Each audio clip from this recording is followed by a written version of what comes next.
Cabbage can be used very similar to potato. Cabbage for tissue inflammation. And most ladies, when they have a baby and they're on the third day, the milk comes in and the breast can swell up twice the size and be very painful. And isn't God good? It looks about the size of a swollen breast, isn't it? So it can just be put into the bra. And a lot of ladies have testified, and most maternity hospitals now, in Australia they do, they have them in America, they have cabbages. They have cabbage leaves for that. And what you can do, say a sprained ankle, almost the same what you'd use for a potato poultice. You can get a tenderizer, meat, yes there is a use for your meat tenderizer, and bang it, or you can just dip it into boiling water quickly and it will just soften it, and you can wrap it around the inflamed area. So that's cabbage. Are you familiar with comfrey? Comfrey contains a growth stimulant, so it stimulates rapid healing in the tissues. In fact, its nickname is knit bone. But it'll stimulate rapid healing, not just in bone, but it'll also stimulate rapid healing in all tissues, ligaments, tendons. Now, to make a long story short, I got a complete tear of my supraspinatus tendon. Now that's the tendon that causes your arm, lifts your arm up like that, then your deltoid kicks in. And it is 2 centimetres wide. What would that be, an inch wide? In fact, I think I was here, what was it, Travis, 2 years ago?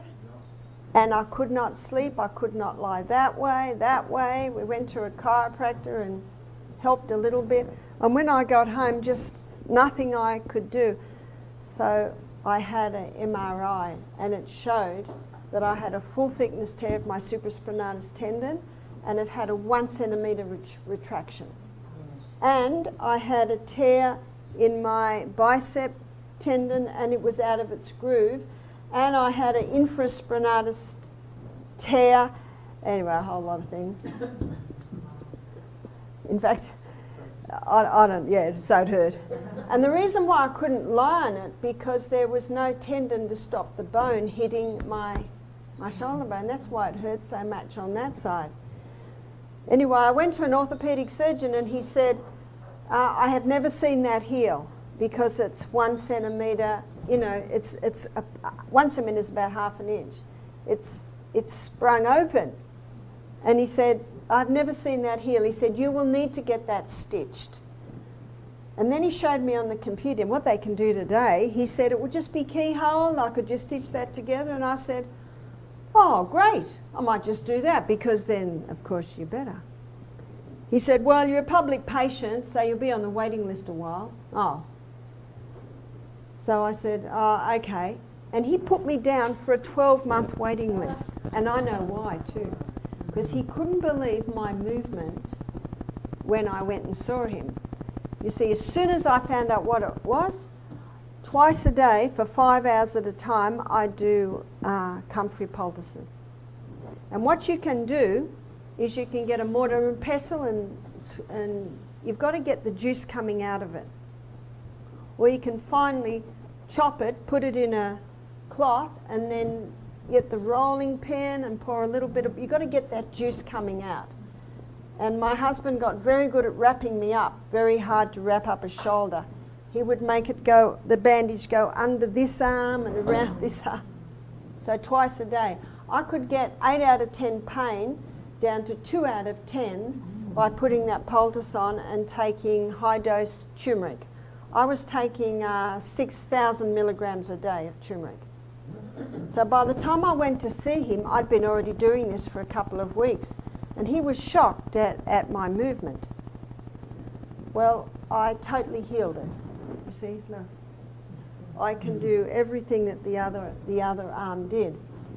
And I must have done the poultices twice a day for, probably 2 months.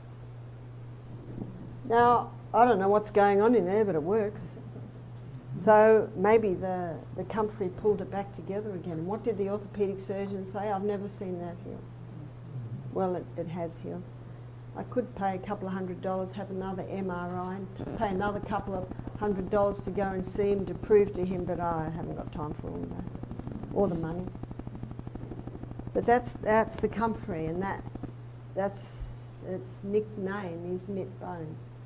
I think every home should have comfrey.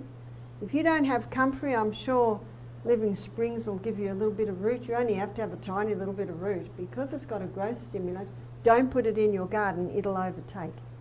And a friend of mine, I visited him, he said, come and look at this, Barbara.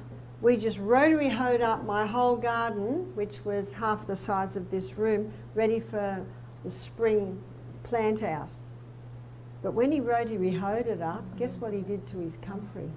You see, in the winter, the leaf dies, and he chopped up all the roots with the rotary hoe, and he spread the comfrey round the whole garden.